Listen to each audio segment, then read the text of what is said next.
दुलाराय बर' फरायसा आफादनि सासे दैदेनगिरि जानाय समावबो समजों खारनानै समखौ गोरोबनानै खामानि मावग्रा सासे बेक्ति दिनैबो दाबो बिथांनाव बे स्पिरिटआ दङ।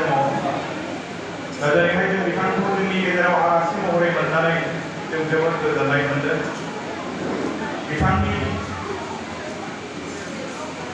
मोजां मोनसे दैदेननायनि गेजेरजों जोङो जौगालांनो हागोन।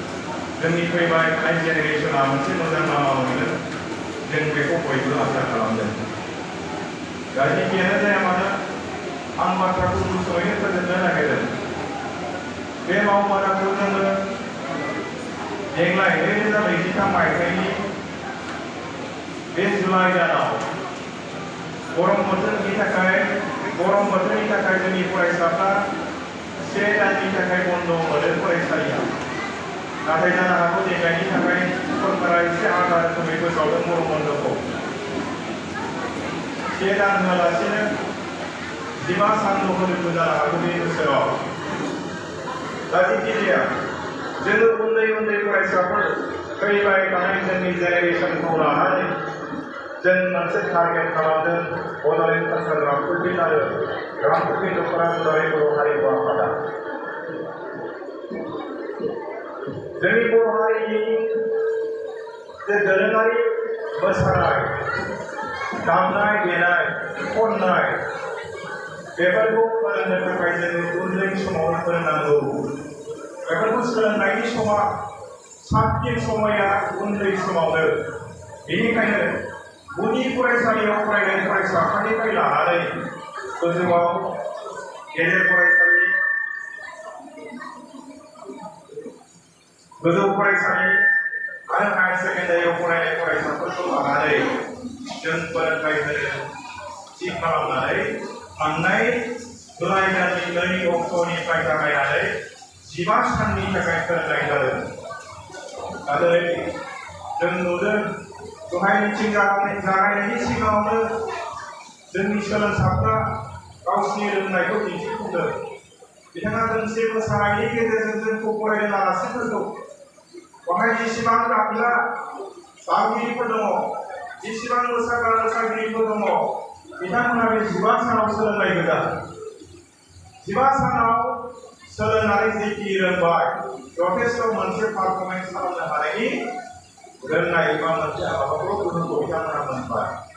दा जों गोजोननाय मोनदों जोंनि फंबाय बिनानावफ्रा बेबायदि गोसो लानानै सोलोंदों, गोसो होसारनानै सोलोंदों, रोंदों आरो बेबायदिनो जोंनि सारा बर' माहारिनि गेजेराव साफ्रोमबो फरायसायानो जोंनि बर' हारिनि दोरोङारि मोसानाय, दामनाय देनाय बेखौ रोंनानै बुहुमनि गेजेराव फोसावनो हानाय बायदि, बुहुमनि गेजेराव गोसारहोनो हानाय बायदि, फोजौलांनो हानाय बायदि जोंनि साफ्रोमबो फैबाय थानाय फरायसाफ्रा बे बिबानखौ लानांगौ।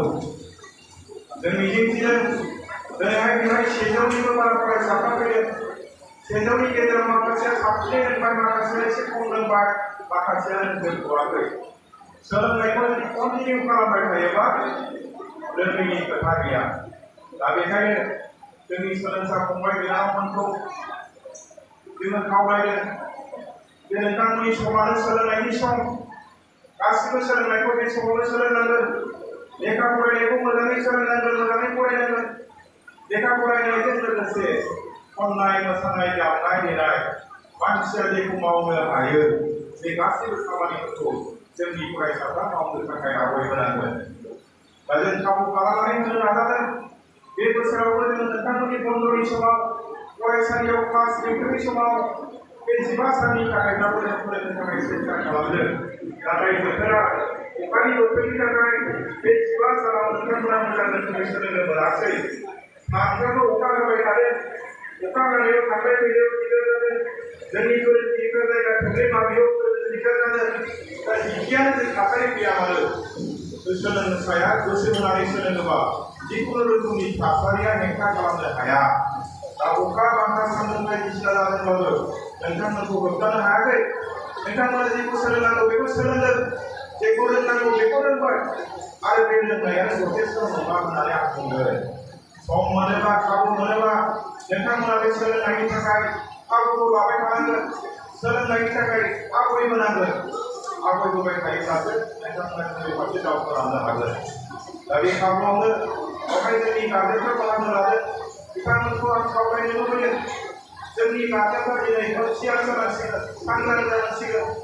गावनि गथ' गथायफोरखौ मोजां लामाजों लांनांगौब्ला गाव गारजेनानो सिगां आवगायनांगोन। दिनै गोबां गारजेनफोरा बाख्नायदों बे सोलोंथाइ लानाय समाव बिथांमोना गावनि गथ'फोर न'निफ्राय दोनफैदों, लानानै न'आव थांफिनदों, मोजां मोनसे गाइड खालामनानै सोलोंथाइ लानो खाबु होदों। आरो बे खामानिखौ मावनांगोन।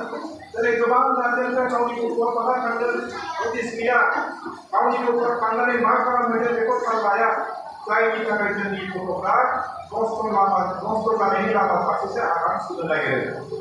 दा बेखायनो जों मोनफ्रोमबो बिथिङाव गथ'फोरखौ थिग खालामनांगौबा सिगां जों साफ्रोमबो गारजेना थिग खालामनानै लानांगोन। दिनैनि समाव गिलु-बालु थासारि, जोंनि लाइमोनफ्रा गाज्रि मोनसे थासारियाव गोदोनानै गफबनांगोन। जोंनि गेजेराव गाज्रि मोनसे बारहावा बारगासिनो दङ। बे जाबाय उन्दै उन्दै लाइमोनफ्रा निसा जानाय, ड्राग्स जानाय, बायदि मैया गाज्रि खामानियावसो इनभल्भ जानो थांगासिनो दङ। दा बिथांमोनखौ जोङो डाइभार्ट खालामनांगौबा, बिथांमोनखौ मोजां लामाजों लाबोनांगौबा जों बिथांमोननो माखासे लामाखौ दिन्थिनानै होनांगोन। बै निसा जानाय, बै गाज्रि खामानि मावनायाव थांनायनि थाखाय जोङो उन्दैफोरखौ मोजां लामाजों लांनायनि खामानिनि गेजेराव नैबे मोसानो सोलोंनाय, दामनाय सोलोंनायाबो मोनसे। बेखायनो जोङो मोजां जोथोन लानायनि गेजेरजों जोंनि फरायसाफोरखौ जों दैदेनलांनांगोन। जोंनि गेजेराव मोसानायल' नङा, गुबुन गुबुन बिथिङावबो जों आवगायनांगोन। गेलेनायावबो आवगायनांगोन, लेखा फरायनायावबो आवगायनांगोन। दिनै गेलेनायनि बेलायावबो आं खावलायनो नागिरदों, बेवहाय थानाय जेसेबां मोसागिरि दामगिरिफोर दं, बिथांमोना खालि दामग्राल' जानांगौ, मोसाग्राल' जानांगौ आं बेखौ बुंनो नागिराखै।